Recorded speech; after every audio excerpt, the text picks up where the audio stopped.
Vedare tinokuchingamidzai zvekare kune chimwe chirongwa pano paZim Facebook Secrets and Confessions.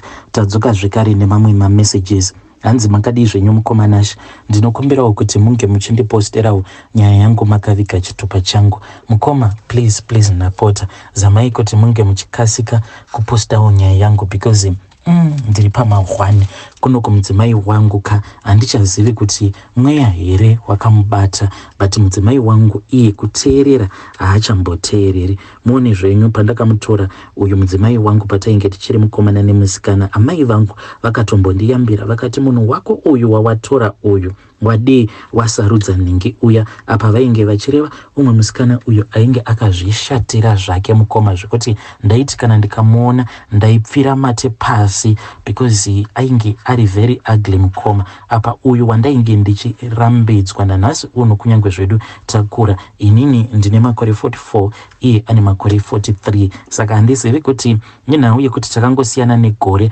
ndo zvinomupa here kakundidheerera kaainako. Zvimwe kuda iye anozviudza kuti aifanira akaroorwa nemurumewo wekuti anenge ari kuma 60 years or so, because iye anondidheerera mukoma. Ipapo pandakapiwa yambiro namai vangu vachinditi uyu musikana wako uyu akangwarisa kukudarika, handione uchizogona kumukontrola ini, wadii watsvaka umwe wekuti anenge ari mudiki kwauri so that munge muchizokwanisa kuremekedzana mumba. But inini nelove yandainge ndichipanana naye musikana wangu uyu ndaingotozviudza kuti ndo zvazvichangoramba zviri, but iye and there mukoma pane pamwe pandaimboona tumwe tumasigns twaindiratidza kuti munhu uyu character yake hainzwisisiki, because dzimwe nguva ndaiti paya tinenge tatowirirana ndobva ndamuti ndinoda kuti tinge tichisangana pakati apo pataiwanzokusangana munhu airegedza zvake kuuya. Saka ndaizoti paya kana ndikazopfuura nekumba kwavo ndichingonyepedzera sekunge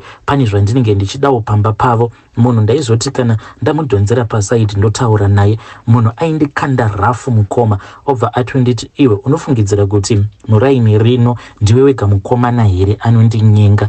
Ko unogoziva sei zvimwe kuda pandatadza kuuya kwauri ndanga ndiine umwe munhu? Saka ndo mamwe mashoko ekuti ndinorangarira awo aipota achindiudza patainge tichiri mukomana nemusikana. Dzimwe nguva ndaiti paya ndikamuti handei kumagrosa, inini ndaizoti kana ndikasvika naye kumagrosa kuya ndikamutengera zvandinenge ndamutengera, aiti kana aratidza kuti zvandamutengera zvishoma haasi kufara nazvo mukoma taizotobvapo pamagrosa paya tava kusatowirirana zvekuti ndaigara ndichisekewa neshamwari dzangu because aingogara achindiramba. Nanhasi uno mukoma munhu uya wekungoti kungotsamwa kudai anobva atondiramba obva atoti handichadini zvako, ndibva atoti izvozvi kungobuda muno kudai nerunako rwangu urwo ndinotoswera ndatova mumaoko eumwe murume. Zvino ndo zvazvinoitwa here? Apa tatova vanhu vatozadza musha, asi munhu achiri kungofunga kuti kana akangorambana neni anokwanisa kuwana umwe murume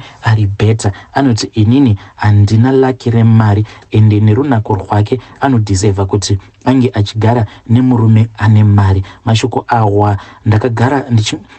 awa ndakabva kudhara ndichingomaudzwa, even asati atova nepamoviri aingogara achindiudza mashoko awa achingoti I regret, ndotoshaya kuti ndinombodei pauri because izvezvi nhingi uya apa aireva umwe muchinda uyo aidhiraivha kombi yainge ichiuya kumaraini ekwedu achiti unoona munhu uya anondida zvisingaiti, it is just that ane mukadzi. Apa musikana wandainge ndichitarisira kuti ndicharoora ainge achindiudza mashoko iwayo, but nekuda kwerunako rwake mukoma ndakangoramba ndiri paari ndimire naye kuzonosvika ndichizomumitisa ndokubva atizira. Ende chinondirwadza mukoma, inini handina kutizirwa nenzira dzekuti murume unotarisira kuti ndo nzira dzauchatizirwa nadzo. Inini akati andiudza kuti ainge ava nepamuviri pangu, ndikabva ndati zvino uchadii nai baby? Akabva ati ndafunga kuibvisa nhumbu iyi. Saka paakandeti ainge afunga kubvisa nhumbu iyi because yaizomumakisa kana vanhu vakazviziva kuti ainge amitiswa neni ndakarwadziwa, ndakazotoita wekutodhonzana naye mukoma, ndokuzotizirwa kwandakazoitwa ikoko. Takatanga kudhonzana I think somewhere kuma7 pandakaenda kunomuona mushure mekunge andiudza kuti aida kundiona, then ndikazoenda kumba kwavo. Saka paakandiudza nyaya iyi ndokubva ndamubata ruoko ndikati haungabvisizve mwana wangu, handei kumba kwedu.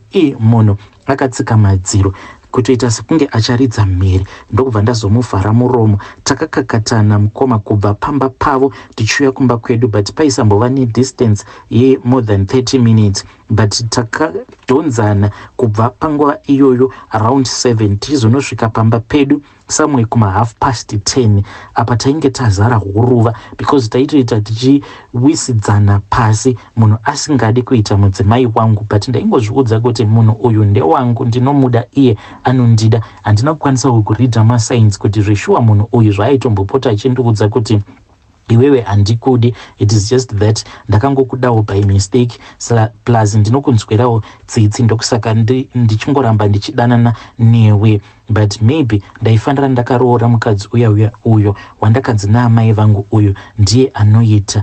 Just ndaingonyara kuzomakisika ndichionekwa ndichidanana nemunhu akashata kudaro. Ndakazoti tasvika pamba paya ndo paakazoti nditsvakire chibhaketi ozadza bhaketi iroro nemvura. Takadhonzana paya tikaenda, ndokubva ageza. Akati apedza kugeza ndo paakabva azotanga kuridza mhere. Ndikati ko ndeipi iyi? Akati iwe ndofanira kuti ndinge ndichinyepedzera sekunge ndadzingwa pamba. Then vabereki vangu vakabva vabuda paya vakabva vandibvunza kuti ko chii chainge chichiitika, ndokubva ataura kuti ainge adzingwa kumba.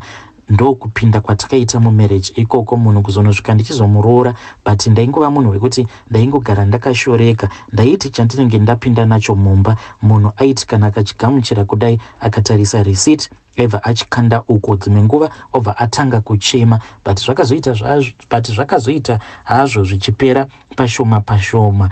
But tichiri kumba ndisati ndazomuunza kunoko, pane pamwe patakambonetsana mushure mekunge ivo baba vangu vacomplaina about muroora wavo uyu mudzimai wangu. Saka ndakati ndamubvunza kuti naiwe wai usingakwanisi kuremekedza baba vangu vakakuzvarirawo murume?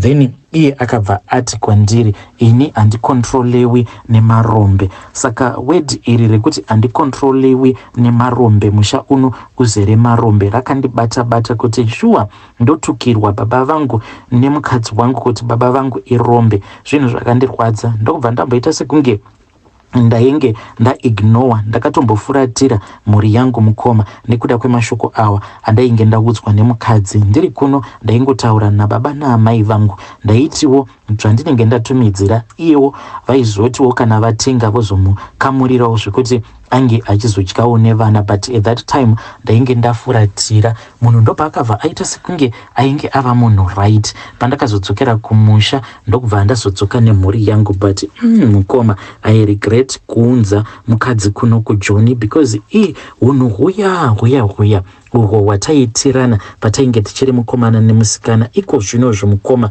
zvondoitwa nemukadzi uyu anondiona sekunge ndisiri chinhu, and mistake yandakazoita ndeyekuti mudzimai zvino woshanda, unoti paya patinenge tanetsana, kana tikanetsana anobva atanga kurongedza bhegi rake. Mukoma, upenyu hwandava kurarama hunorwadza. Ndava kungogara ndiri pamabvi ndichibhega mudzimai wangu kuti asaenda, nekuti ndinoti kana ndikada kuitirwa zvandinenge ndichida kuitirwa, kana akasafara nazvo, kana ndikarakidza kuti ndabhoyekana nemaresponse ake, then iye anobva atora chibhegi chake obva atanga kurongedza nhumbi dzake. Inini kuti ange achizotondiregerera hunge ndatomupfugamira, zvisinei nekuti ndiye anenge ari wrong kana kuti ndini ndinenge ndiri wrong. Ndini ndinogara ndichingokumbira.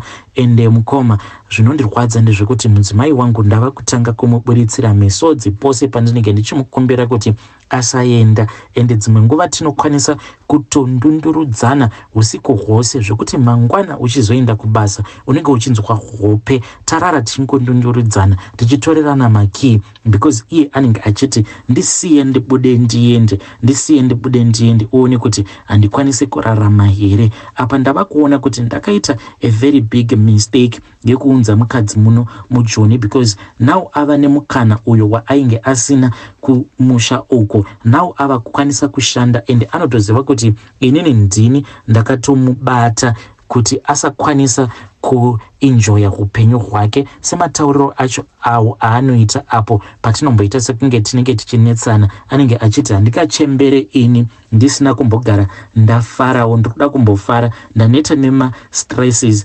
relationship iyi yava kundibhowa. Inini yangu marriage haichanzi marriage, inonzi relationship. Ndakamubvunza kuti iwe musiyano werelationship nemarriage unouziva here? Akati ndinouziva.